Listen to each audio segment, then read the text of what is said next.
What's up? Ici William Cristofaro, bienvenue au podcast du cerveau qui roule. Aujourd'hui, dans cet épisode, on a Max Dufault. Donc, Max va nous parler un petit peu de sa carrière et de comment il a commencé Premium Wood. Donc, allons dans l'épisode. Donc, what's up Max? Ça va bien? Salut! Ouais, ça va très bien, merci. Merci d'avoir pris le temps de venir sur le podcast du cerveau qui roule. Ah, merci, non, ça fait plaisir, je suis content de participer. Yeah, man. Je voulais savoir, en fait, est-ce que tu peux nous expliquer un petit peu comme toi, comment que t'as commencé à skater, comme qu'est-ce que tu fais en fait? Ouais, ben j'ai commencé à skater, je pense que c'était en 1985. Puis, qu'est-ce qui m'a fait commencer, c'est le film Back to the Future. Dans le film Back to the Future, il y a un clip là, de Michael J. Fox là, qui fait du skate, puis ça m'a pogné là. Fait que c'était un film bien populaire dans le temps, puis ben, c'est ça. Fait que c'est ça que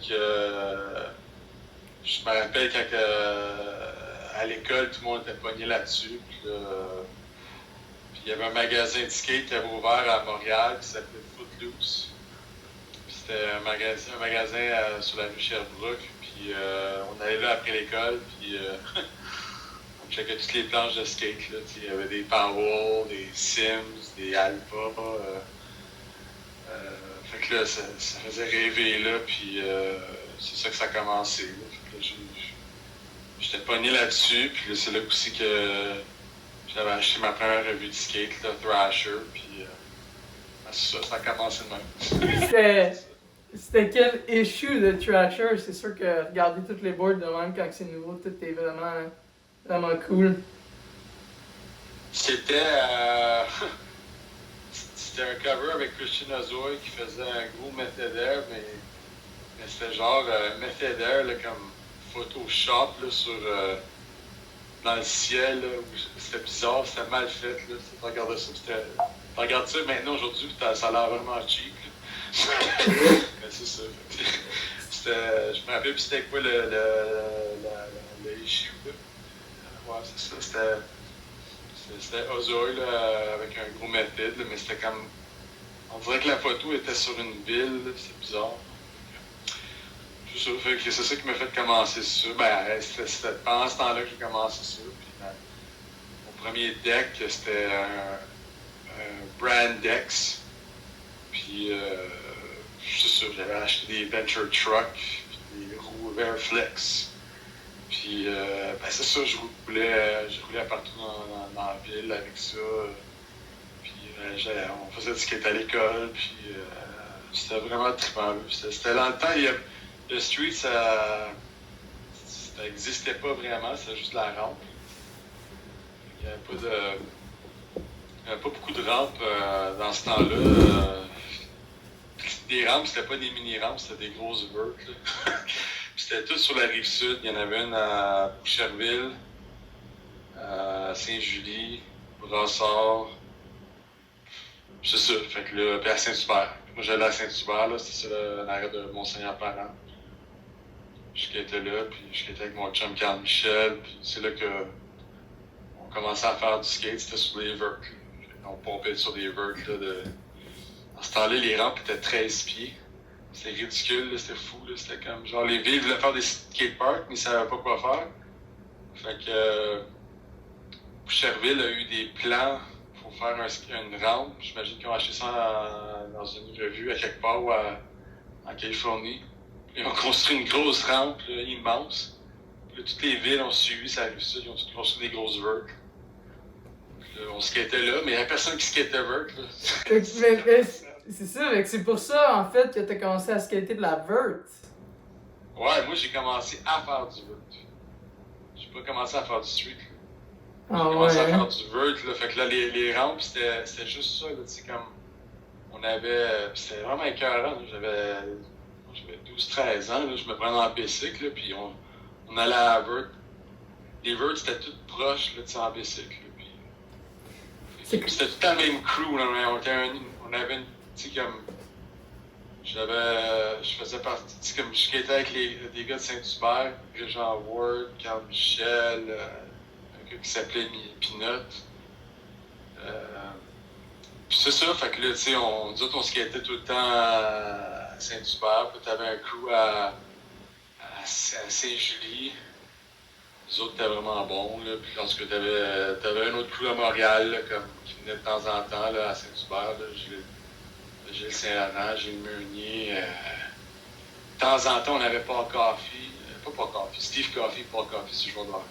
Steve Coffey, puis ça, c'était genre c'était le meilleur gars de Vert dans le temps, là, à Montréal, mais c'était comme genre, il skatait pas souvent, mais il était cœur. Puis quand tu le voyais, là, c'était rare. Ah ouais, hein? Ah ouais, c'était cool. Tu sais, c'était une petite communauté, il n'y avait pas grand monde qui skatait. T'avais du monde aussi qui skatait Vert à Boucherville, puis à Brossard. Puis après ça, t'avais le street qui commençait à se développer dans ce temps-là, tu sais, à cause des films, là, comme Powell, là, avec Guerrero, puis tout ça. Puis ça a commencé à se développer, puis là, c'est ça, c'était ça le trip, là. Le trip, hein?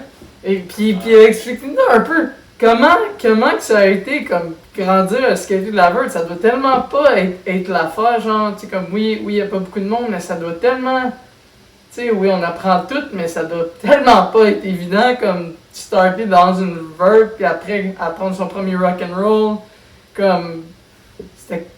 Est-ce que tu te rappelles un petit peu du processus? T'avais pas le choix, tu plongeais là-dedans, là, tu sais, comme, tu commençais à pomper la transition, puis là, tu faisais des kick turns, puis là, il y avait du monde qui bâtissait des petites rampes dans leur cours, là. Puis il y en avait aussi comme genre mon ami Carl Michel, lui avait construit une rampe c'était 6 pieds, 8 pieds en arrière d'un entrepôt abandonné, là.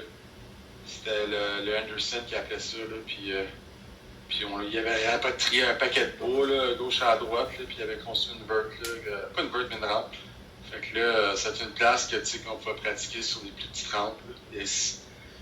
Il y avait d'autres personnes qui avaient des rampes dans leur cours. C'était toutes des rampes de backyard. Là. Fait que t'apprenais. Si t'avais une chance, tu pouvais rider ces rampes-là. Puis il y avait aussi des plus petites vertes. Là. Il y avait comme les rampes à La Salle. Il y avait une rampe à La Salle, à l'île des Sœurs. C'était comme 8-9 pieds, 12 pieds de large, mais juste du métal, rien d'autre. Ok. C'était bizarre. Il y avait un deck. Là. Mon chum Marco, il skatait là, fait que c'est là que je l'ai connu. Fait que tu sais, c'était toutes des petites cliques partout avec des rampes partout dans la région de Montréal, c'était vraiment cool. Fait que, dans ce temps-là, c'était juste ça la transition que tu ridais. Fait que tu t'apprenais à rider ça. Là. Fait que, puis moi, je trippais là-dessus. Puis tu regardais les revues de skate, là, dans ce temps-là, c'est juste des revues de skate que tu regardais. Puis tu regardais les revues, puis t'imaginais qu'est-ce qu'ils faisaient dans les revues. Il n'y avait pas grand vidéo, il y avait une couple de vidéos, mais pas tant que ça. Puis tu regardais les revues de skate, puis c'était comme... c'était Tony Hawk, Jeff Phillips, Chris Miller, Ozoy, puis tout ce monde-là, Stevie Caballero. Puis tu regardais ça, puis t'imaginais, tu regardais les trucs, t'aspirais à faire ça. Fait que là, c'est ça. Tu grandissais à partir de là, comme, tu sais, moi je viens d'un temps un petit peu, mettons, plus je dirais 2000, fait ouais. j'ai quand même eu, j'ai pas nécessairement eu le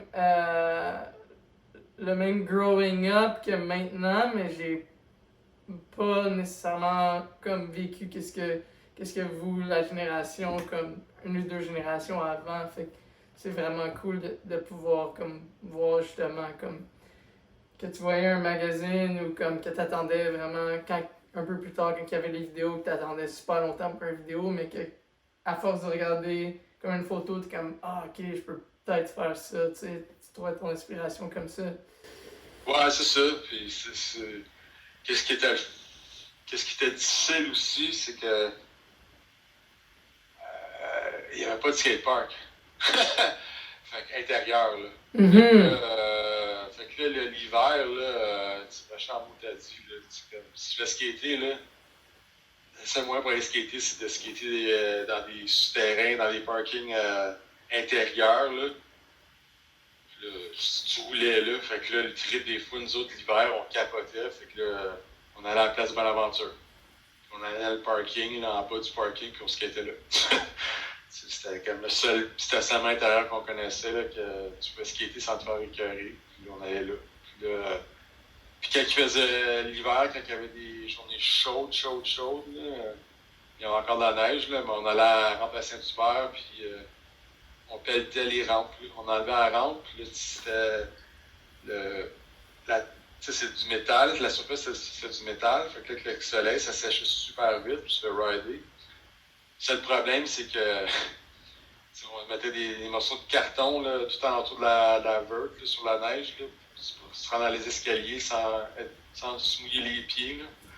Si tu mouillais les pieds, mais là, ton board venait mouillé, puis si tu perdais ton board, puis ça allait dans la neige, mais là, il fallait que tu attendes que ça sèche. C'est ça. Ouais, c'est un peu. On s'arrange avec qu'est-ce qu'on a, les ressources qu'on a à ce moment-là. Ouais. Ah ouais, c'est en plein ça. Puis là, quand les skateparks qui ont ouvert, le premier skatepark qui s'appelait Skatepark, c'était sur Jean Talon. Là. Ça a été le paradis. Là, on skatait quasiment chaque soir. Le plus possible qu'on descend, on allait skater là. Mm. Puis, ouais. Est-ce que tu dirais qu'à partir de là, le fait de pouvoir en faire plus, c'est là que tu as pu un peu plus développer comme ta carrière de skate? Comme un petit peu tout à ce moment-là, j'avais pas pensé à une carrière, là, je trippais juste bien gros sur le vert, puis j'adorais ça. Puis je voulais tout apprendre, puis là, qu'est-ce qui m'a vraiment mordu, là, c'était quand mon premier road trip, quand je suis allé aux États-Unis, je suis allé à... c'était quand ça? T'avais quel âge environ dans ce temps-là? Oh, j'avais 16 ans, je pense 16-17 ans. J'étais allé à Mount Trashmore, c'était une verte qu'il y avait à Virginia Beach. J'étais avec mon ami Marco Lafontaine, puis Paul Mongeau. Puis, en tout cas, ça c'est notre premier trip, on était allé là-bas, puis j'avais vu des skaters, là, un gars qui s'appelait Bushka Vidal, puis John Fedella. En tout cas, c'est là que ça m'a mordu, là. Je trippais bien raide là, sur le skate, je voulais juste le vert, puis je voulais en faire le plus possible, puis je voulais voyager. C'était juste ça que je voulais faire, je voulais juste voyager puis skater le plus possible. Fait que là, ma carrière, j'ai pas pensé, j'ai pas vraiment pensé jusqu'à peut-être 96, 12, 15. Là. Avant ça, là, comme genre les années 90 jusqu'à 84 à 14. Le skate, c'était mort, il n'y a personne qui skatait. C'était pas vraiment une affaire que tu pouvais faire comme carrière. Hein? C'était comme même pas pensable, genre, c'était comme tu pensais pas. Compris, excuse. C'était comme même pas pensable, dans le sens où tu pensais même pas avoir une carrière dans ces temps-là, tu faisais juste... You were having fun, tu étais en train d'avoir du fun sur le skate, c'était pas... Ouais. C'est ça. Non, c'est ça, tu sais, comme... J'y pensais même pas, là, tu sais, de 90 jusqu'à 94, là, moi, j'ai juste skaté, là, puis il y avait pas grand... Il y avait rien, là, tu sais, comme genre... les skate shops, il y en avait quasiment plus. Puis ceux qui en vendaient, ceux qui en avaient encore, des skate shops, ce qu'ils vendaient, c'était genre des boards, des petits boards avec des petites roues, là, tu sais. Des petites roues, là, 53 mm, là, même 48, 43 mm, là. Tu vas pas loin dans le vert avec ça, là, c'est super petit, là. Mm-hmm. C'était un drôle de temps, puis là, ça s'est développé. Tu sais, on skatait tout le temps, puis on a eu le skatepark de Boucherville là, avec le père à Pierre-Luc Gagnon, Denis, qui a fait ça. Ça a vraiment aidé aussi là, à skater régulièrement. Là. C'est ça le problème, c'était skater régulièrement à cause de la température au Québec. L'hiver, la température est pas propice pour le skate, là. Tout le monde le sait. Là. mais, mais c'est ça, mais c'est l'hiver, là, si tu veux pratiquer tout le temps, là, si t'as besoin d'un skatepark, t'as pas le choix à l'intérieur, t'as pas le choix. C'est ça. Ça a été une grosse différence pour moi. Puis je te dirais que ouais, c'est ça. Pour revenir à ta question de carrière, ça a commencé. J'ai commencé à y penser. C'est bizarre. Peut-être en 94. Ouais, 94, mais je pensais pas comme une carrière, là, comme moi, je veux faire une carrière, c'était plus, je voulais voyager, c'est juste ça que je voulais faire, je voulais voyager puis skater. Puis là, je remarquais qu'il y avait des compétitions de skate de vert un peu partout, là. Il y en avait en Europe, il y en avait aux États-Unis. Fait que moi, tout ce que je voulais faire, c'est, j'allais travailler, je prenais un job quelconque. Je me ramassais plein d'argent, puis je me rangeais pour aller à cette compétition-là. Puis j'en faisais un autre domaine. Mm-hmm. Puis là, je faisais juste voyager, je rencontrais du monde, je faisais des road trips. Puis là, comme voyager puis skater, là, c'est la meilleure affaire. Là. Pour moi, ça a été vraiment incroyable. C'est super la fun. Puis là, à un moment donné, ben, c'est ça, à force à faire ça, ben, il y avait des opportunités qui se développaient. Là, tu sais, il y a une autre compétition à telle place. Tu rencontres du monde. Puis je ramassais des petits commanditaires là, de skate. Là, comme mon premier commanditaire, ça s'appelait 13 Colonies. C'était une compagnie qui était à Baltimore. Puis il m'envoyait des planches, puis ça. Puis j'allais à des contests ou des enfants dans ce coin-là. Je restais chez lui, je me promenais. Je rencontrais un autre gars qui avait Rod, une compagnie qui s'appelait Willyco. C'est une petite compagnie de roues. C'était vraiment cool, cette compagnie-là. Là. Ils commanditaient dans ce temps-là Bam Margera, Kenny Anderson, non pas Kenny, en tout cas, je me rappelle plus. Là. Puis Pat Smith, puis il y avait pas de monde. Là, puis c'était vraiment cool, c'était tout le monde de l'East Coast. Puis là, ben, on allait là-bas, moi j'allais là-bas, on se promenait. Des fois, ils venaient à Montréal, ils restaient chez nous.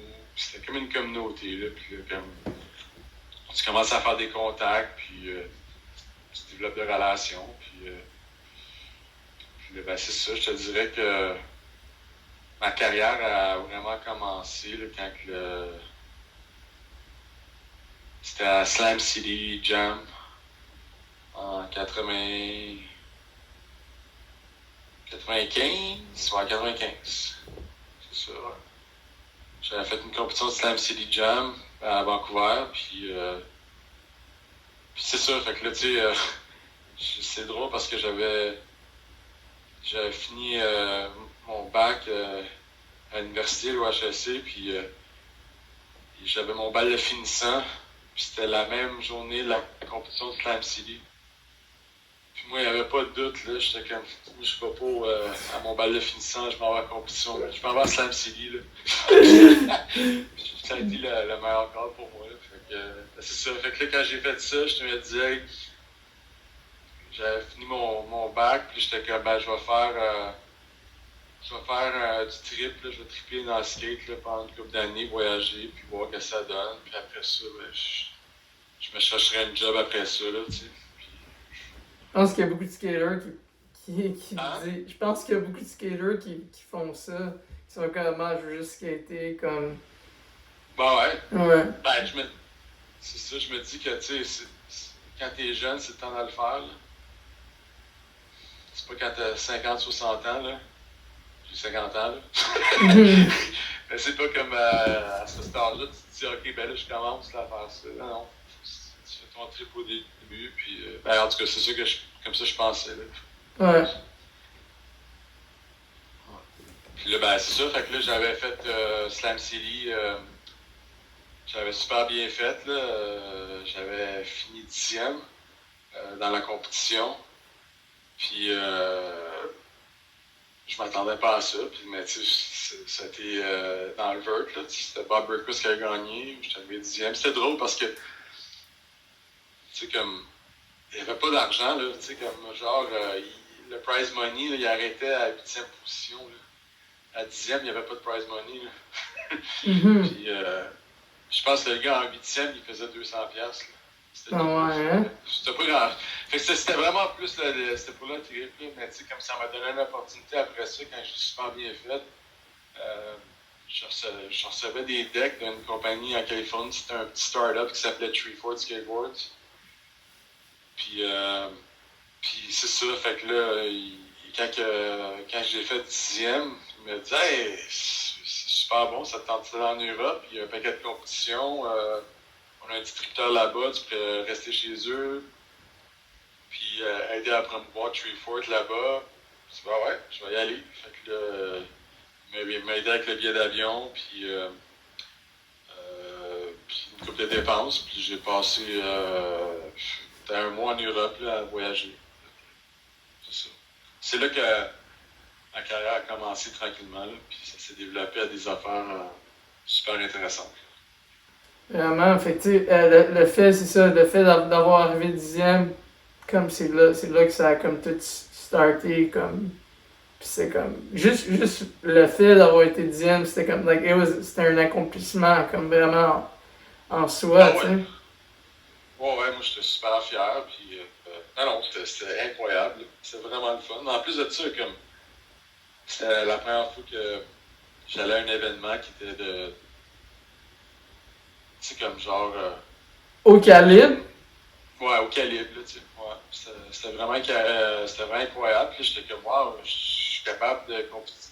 Tu sais, comme genre, mon niveau, j'ai un bon niveau de skate par rapport aux autres gars aussi. Fait que, tu sais, je suis capable de rester dans le game, si on veut. Fait que là, pourquoi pas? T'as-tu? Je trippe. Pourquoi pas? Fait que j'ai continué. Fait que. C'est ça. Fait que j'ai essayé de prolonger ça le plus longtemps possible. Fait que ça donne des opportunités après. Fait que c'est là que j'ai commencé à voyager. J'étais allé en Europe à des compétitions Munster, à Dortmund, en Angleterre. Puis après ça, Treeford, mon tournée pro, en septembre, 2-3 mois après ça, à un trade show OSR à San Diego. Puis c'était incroyable, là, ça a fait boule de neige. Là. Mon board a sorti, puis là, comme. Le monde a embarqué, le monde il aimait le board, puis ça a commencé à bien aller pour moi. Là. Fait que là, c'est ça, fait que là, je vendais des boards à travers Treeford. Il y avait. Sur Treeford, il y avait Vinny Ponte, Alfonso Rose, Jimmy Chadwick, Jeremy DeGlopper, Danny Supa. Fait que c'était vraiment cool. Là. Je faisais partie d'une autre affaire qui se développait. Puis après ça, ça a duré 1 an. Après 1 an, il y a eu des changements dans ce team-là. Il y avait comme. Je sais pas trop, il y avait comme genre des conflits internes là, dans le team. Puis il y en a qui m'aimaient pas, qui m'ont débarqué. Okay. Fait que j'ai perdu ma place. Fait que je pourrais pas dire pourquoi, là, mais quand ils m'ont débarqué du team, la compagnie a fermé peut-être 6 mois après, puis ça a changé à Expedition. Fait que c'est ça. Ok, c'était Expedition avant. Moi, pendant ce temps-là, j'avais pas de sponsor, puis j'avais commencé en même temps, pendant tout que ça se passait, j'avais commencé Woodchuck, Wood Laminates. Fait que je commençais à monter ça avec mon ami d'école au HSC, Brian Petkoff. Fait que quand on était en classe, on parlait tout le temps des opportunités d'affaires. Puis lui, il aimait bien gros travailler avec ses mains, faire des affaires. Puis il a fait des snowboards chez eux. Puis c'était des vraiment beaux snowboards. Là. Puis il ridait bien. Puis là, ça s'appelait Flow Snowboards. C'était une petite affaire, mais c'est incroyable. Là. regardé à faire des snowboards avec Karine. Fait que là, on jouait avec ça, puis là, on a commencé à faire des skates pour le fun.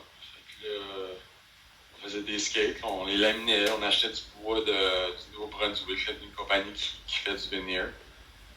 Puis on pressait des decks. Là, au début, on savait pas comment faire ça. Fait qu'on avait pressé un deck avec son char. On avait laminé des decks, puis on avait passé le char sur sur le tout sur un moule pour le presser, pour voir ce que ça donnait. Puis là, ça donnait pas si pire. Là, puis là, Attends, puis vous là, avez mis un auto. Vous Ouais. avez mis un auto sur. Ouais. Ok. Ben, on a fait une presse, puis il faut avoir. Dans ce temps-là, on ne savait pas qu'est-ce qu'on faisait. On avait besoin de presser le deck. Là. Fait que là, on n'avait pas acheté une presse hydraulique, on avait rien comme ça. Là. Fait qu'on a fait une rampe pour passer son auto là, sur le moule, puis on l'avait pressé de même. Il faut juste voir si ça marchait. Là. Fait que, Yeah. ça a marché un peu, mais là, c'est là qu'on a commencé à développer, à construire des petites presses. Là. Fait que là, on prenait des jacks hydrauliques. Là. C'est genre des jacks là, pour lever des maisons. Là. Tu sais, comme des maisons, tu veux les lever là, pour corriger ou faire des réparations sur une fondation. Là. Ben, c'est un jack là, que tu jacks à la main, là, puis genre t'es capable de monter ça, là, c'est plusieurs tonnes. Fait qu'avec ça, qu'est-ce qu'on avait fait, c'est qu'on avait fait un frame en métal avec un jack à la main, avec des poids d'acier, ben pas de poids d'acier, mais une structure d'acier avec des springs qui permettent de distribuer la force également. Fait que c'est ça. Fait qu'on avait commencé à faire ça, puis là, on avait fait on voulait développer de quoi, fait qu'on avait décidé dans ce temps-là, il y avait un programme qui s'appelait le Plan Paillé. C'était un programme du gouvernement du Québec. Puis c'était pour partir des petites entreprises. Puis le gouvernement garantissait le prêt à 100%. Fait que c'est comme. C'était pas un gros prêt, mais c'était juste pour commencer. Fait qu'on a eu un prêt de 15 000 garanti à 100% par la province du Québec. Ok. Puis avec cet argent-là, ben, on s'est pris un petit local, puis on a commencé à faire des decks. Essai par erreur, on avait réussi à faire des decks qui avaient de l'allure. Puis on commençait à vendre ça dans les SketchUp, gauche à droite. Là. Fait que, ça, c'était de 96 jusqu'à 98. C'est ça. Puis là. Donc, 96 à 98. Puis là. Ben, c'est ça. C'est comme ça qu'on a commencé Fait que c'est comme ça. de laminates. Ok, c'est ça. Fait que c'est comme ça. Puis est-ce que, comme le Woodchuck Laminates, dans le fond, avant, c'est comme Premium Wood. Si c'est Woodchuck Laminates, Ouais, c'est ça. c'est comme. Woodchuck Laminates, c'est la compagnie de manufacture. Puis là, on faisait une marque de commerce. On n'avait pas la marque de commerce, mais on avait commencé par, on appelait ça Wood Laminates. Puis là, progressivement, ça a changé à Premium Wood, le Premium Skateboards. C'est comme ça que ça s'est progressé. Mais Woodchuck, ça a tout le temps été Woodchuck. Woodchuck, on faisait des planches pour d'autres petites compagnies. Dans ce temps-là, qu'est-ce qui nous a fait partir la compagnie? C'est parce que dans ce temps-là, comme dans les années 90, là, toutes les skates étaient faites en Californie. Au complet. La Chine, ça n'existait pas. Là. C'était tout pressé en Californie. Ok. Puis t'avais comme 5 manufacturiers là, pour toute la gang. Là. C'est tout. Là. C'est que si tu voulais faire un bon skate, là, si tu voulais acheter un bon skate, là, dans ce temps-là, ça venait de la Californie. Ça venait juste de là. Il n'y avait rien d'autre. Là. La Chine ne faisait pas de deck. Il n'y a personne d'autre qui faisait des decks. Puis tout le bois venait du Canada au complet. Tout le bois venait du Canada. Fait que si on s'est dit, regarde, là, si le bois est dans notre cour, là, ben, façon de parler. Ouais. Pourquoi qu'on serait pas capable de le faire, nous autres? Fait que c'est ça. Nous autres, on a décidé de se lancer là-dedans. On a vu une opportunité, puis on est parti avec, puis ça a pris bien du temps, puis ça s'est développé, puis fait que c'est ça. Fait que c'était vraiment essai-erreur, puis comment on s'améliore, puis comment on structure, puis comment on fait grossir la compagnie. C'est ça.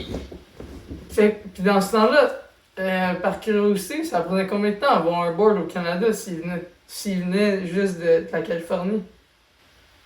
Combien ça coûtait? Combien de temps que ça prenait, puis actually, combien que ça coûtait des boards, là? Le modèle de distribution dans ce temps-là, ça passait par des distributeurs. Fait que tu avais des distributeurs canadiens, comme aujourd'hui encore, qui achetaient des produits de la Californie. Ils les importaient. Après ça, les magasins à travers le Canada, il y avait des comptes avec ce distributeur-là, puis ils commandaient des produits de skate, puis ils ouvraient leur skate shop quand même. Fait que tu sais, t'avais des skate shops, mais t'avais pas beaucoup de skate shops, comparé à aujourd'hui, là. Mm-hmm. Puis, le marché, il était quand même, en santé, disons, là. Puis, fait que tu sais, comme les prix, c'était cher. Oui, c'était cher. C'était combien un board? D'acheter un board de même, là, ouais. C'était combien? C'est plus cher que peut-être aujourd'hui, là. Tu vois, comme... je te dirais en fin 80, les années 80, début 90, si t'achetais un deck, là, tout monté avec les meilleures pièces que tu peux penser, là, tu t'en sortais à 400 piastres, 300, 400 piastres, là, comme prix.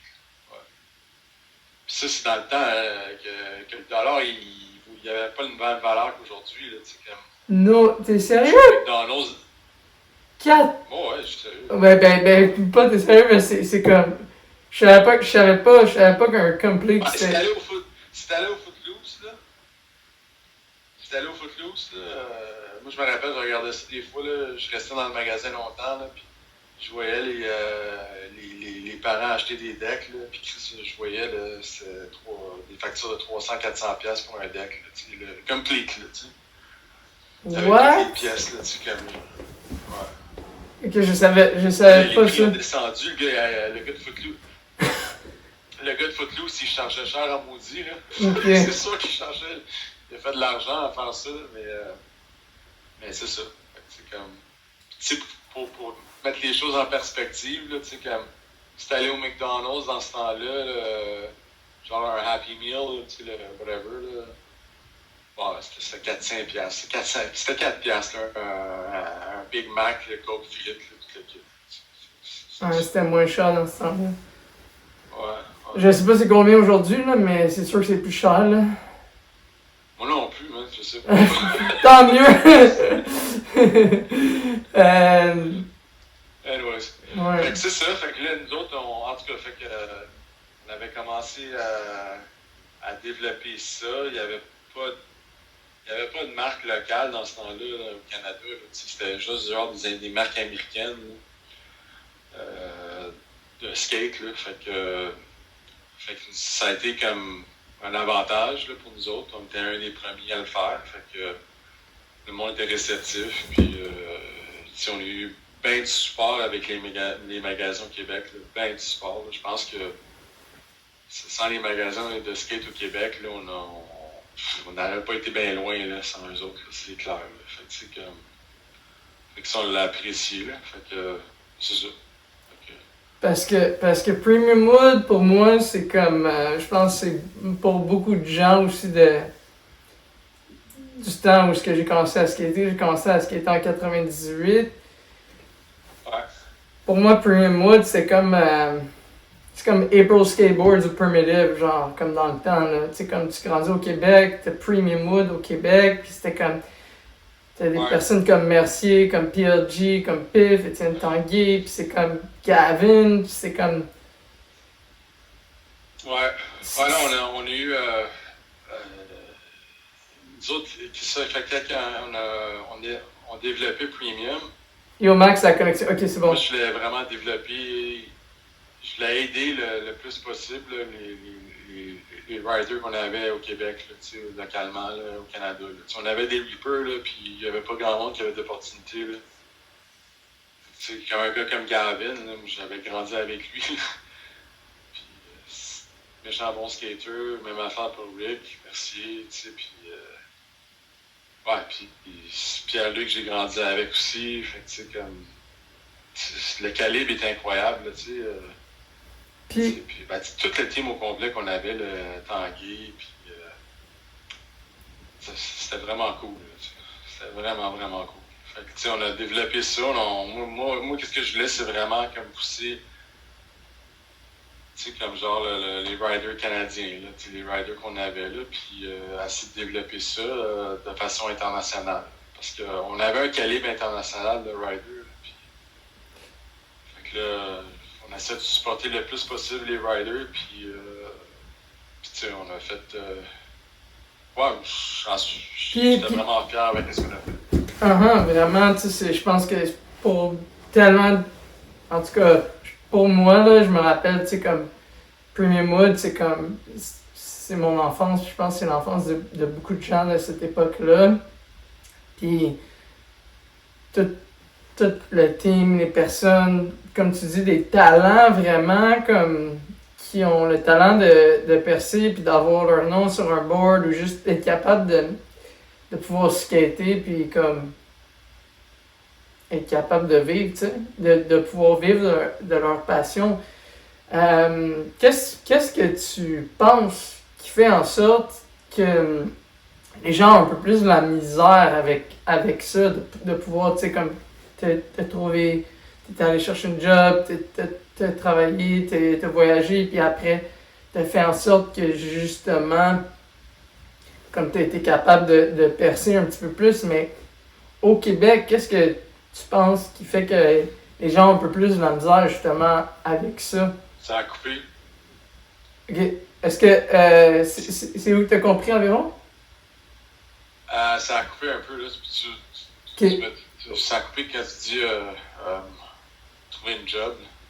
Ok. Tu sais, mettons pour arriver à ce qui a été toi, puis faire comme tes rêves justement de continuer à skater.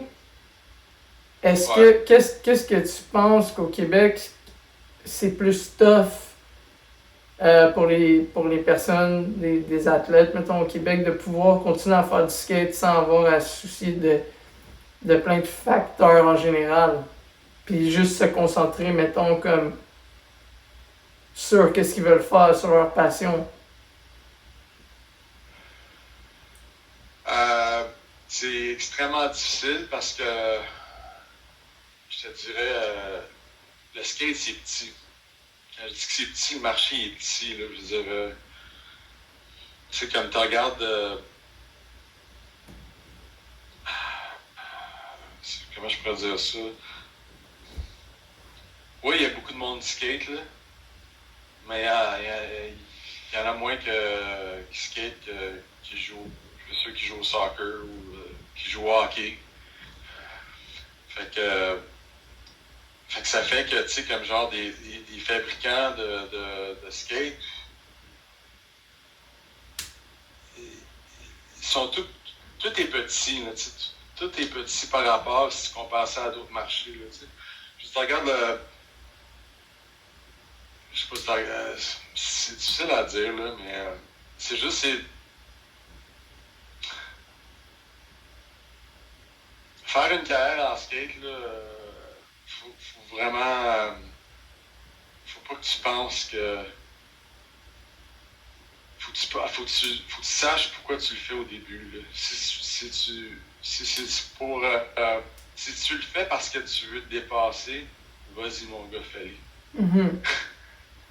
Si tu veux le faire parce que tu veux faire beaucoup d'argent puis tu penses juste à l'argent, change de sport, change d'orientation, va en finance, va en quelque chose d'autre. Tu vas être malheureux. C'est pas. C'est vraiment. Faut vraiment que tu penses à pourquoi tu le fais. Là. Comme ça vient à.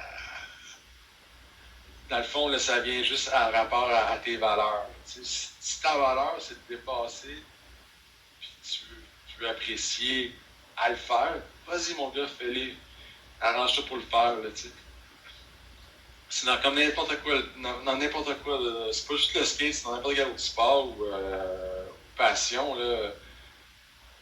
Ceux qui sont passionnés avec quelque chose, là, les gars, ils rushent tout le temps dès le début pendant comme X années, puis il y en a qui réussissent pas à faire une vie avec en termes de salaire, ils réussissent pas à vivre de ça.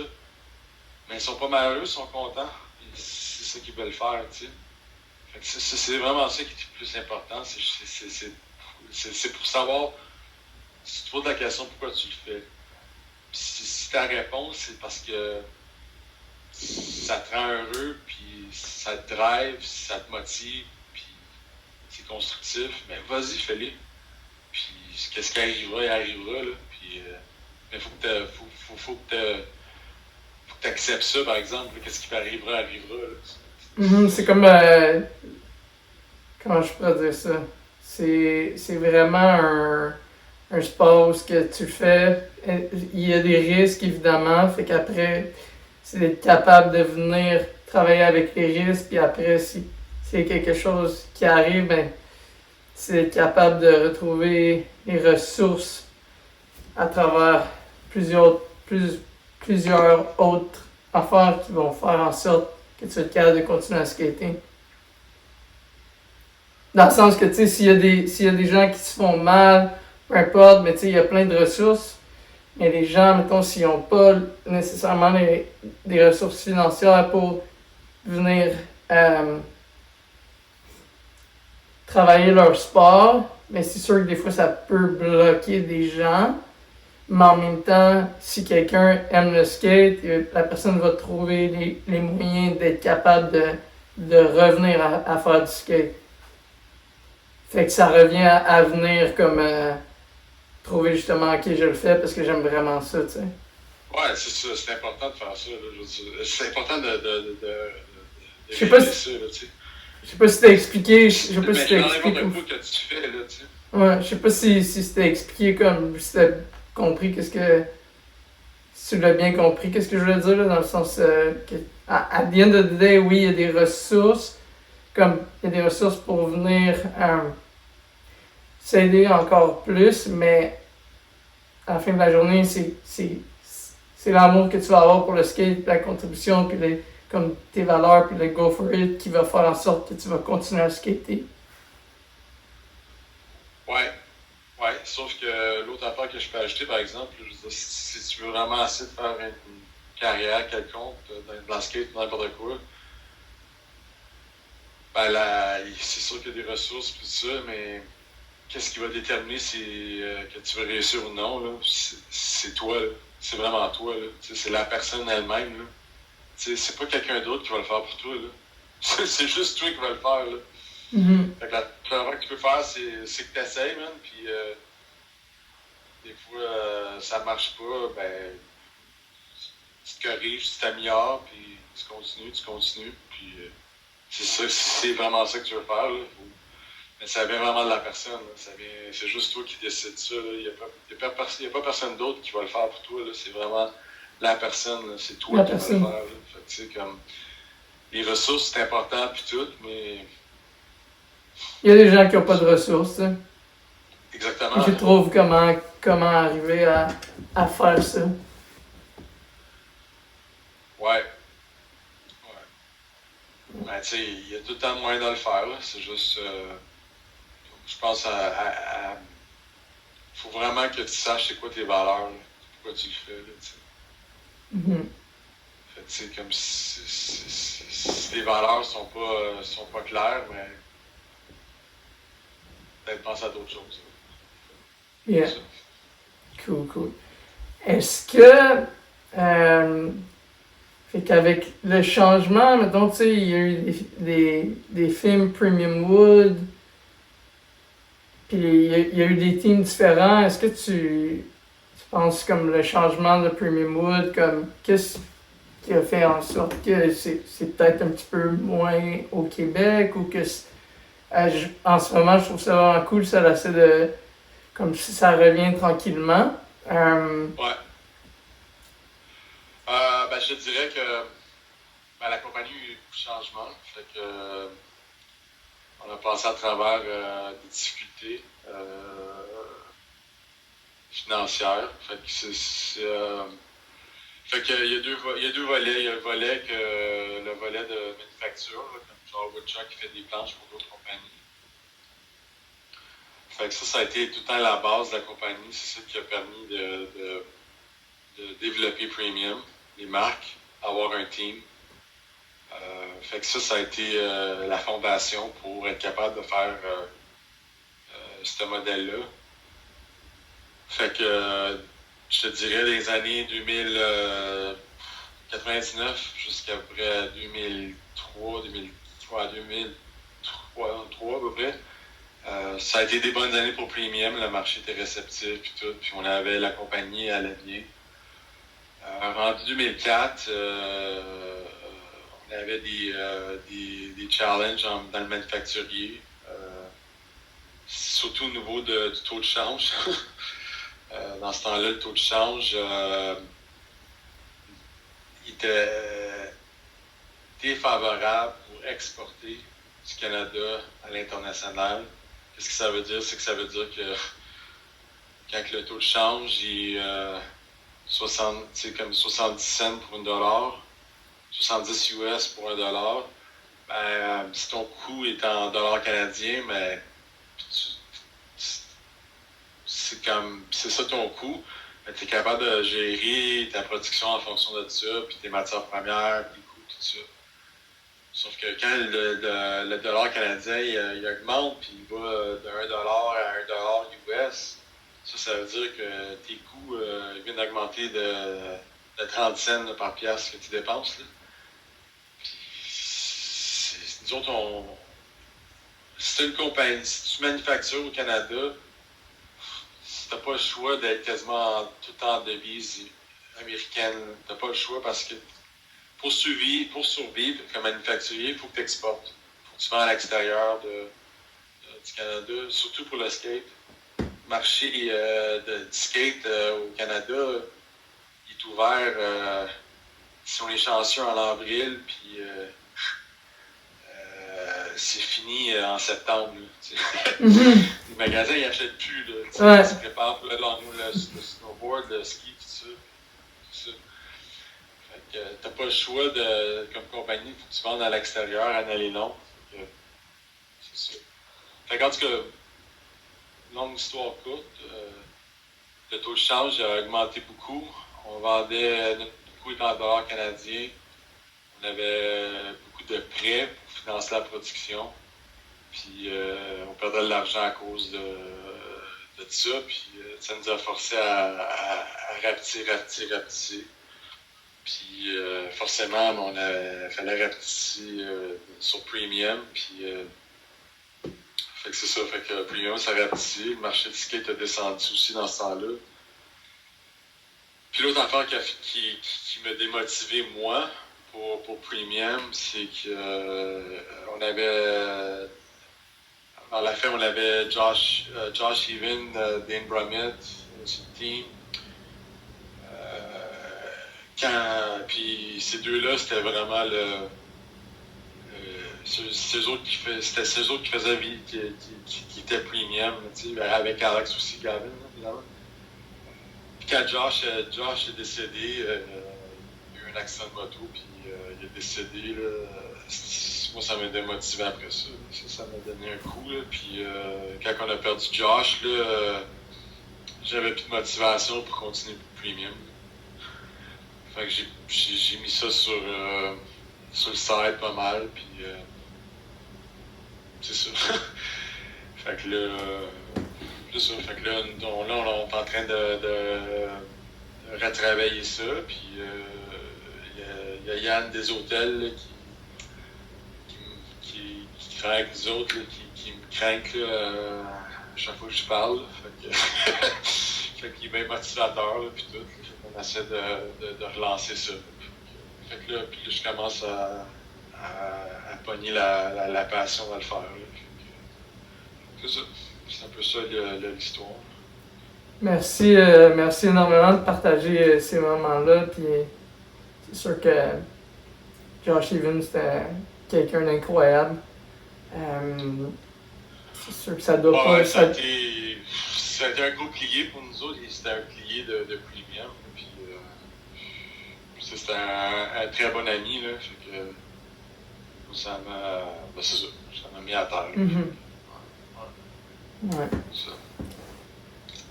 Fait avec tout ça expliqué un petit peu, est-ce que, tu sais, justement, vous, comme Premium, tranquillement revient, les graphiques sont autant cool, est-ce que vous avez comme des plans au Québec ou avec comme le brand ou éventuellement, tu sais, je sais que Premium au Japon c'est quand même gros. Est-ce qu'au Québec, ce serait quoi les nouveautés puis les, comme mettons qu'est-ce que vous aimeriez faire au Québec? Là ça fait une couple d'années qu'on essaie qu'on pousse. Ouais. Fait que excuse-moi. Puis c'est ça, fait que là, nous autres, on a décidé cette année là, de sortir des Pro Models avec des riders québécois. Fait que on sort un avec Frank Gagnon, Julien Gagnon, Gab Proulx, Gabriel Pétran, Mauricio, puis Thomas Tremblay. Puis là, c'est ça, on lance ça cet été, puis on fait un push, là, puis nous autres, on est grassroots, là. Nous autres, on veut pousser les riders qui sont, qui trippent sur le skate, puis qui se démarquent, puis qui sont positifs, puis tout, là. Puis c'est des super bons riders, puis on est super fiers à faire ça. Fait que là, ça va sortir dans une couple de semaines. On est bien excités, fait qu'il y a des magasins qui embarquent, là. Fait que c'est cool. Puis ça motive, puis c'est hâte de voir ça. Ça offre des opportunités et des belles chances aux gens au Québec. Ouais, cool. Tout à fait, ouais. Il faut, man. Il faut, là. C'est important, puis ça donne... ça motive, puis ça drive, là. Je trouve ça important, là. Ouais. Ouais, c'est vraiment... Moi, je trouve ça important aussi, puis je trouve ça cool. Les boards, les logos, puis tout ça, c'est vraiment agréable. Cool. Yeah. Fait que merci beaucoup pour ton temps, Max. C'est vraiment... Je suis content que tu nous aies partagé ça. C'est moi qui te remercie bien gros, hein. Puis, si jamais les gens ils veulent suivre comme un peu qu'est-ce que tu fais, Premium Mood, est-ce qu'il y a une place où ils peuvent te suivre? Sur Instagram, si tu vas sur Instagram, Premium Skateboards, on est là. C'est là qu'on est le plus présent, si on veut. Fait que, puis il y a tous les liens là-dessus, là, puis on a tous des updates sur les riders sur l'Instagram Premium Skateboards. Nice, cool, merci. Fait que si jamais justement vous voulez suivre Max, Premium, puis un petit peu les riders, qu'est-ce qui se passe, vous pouvez aller voir là. Puis en même temps, si vous voulez suivre moi, @conscious.skateboarder ou le cerveau qui roule, c'est sur Instagram @TheRollingBrain. Merci d'avoir écouté cet épisode-là. Vous pouvez liker, commenter, sharer. Puis n'hésitez pas de venir nous écrire. Fait que merci beaucoup pour votre écoute. Merci beaucoup, hein.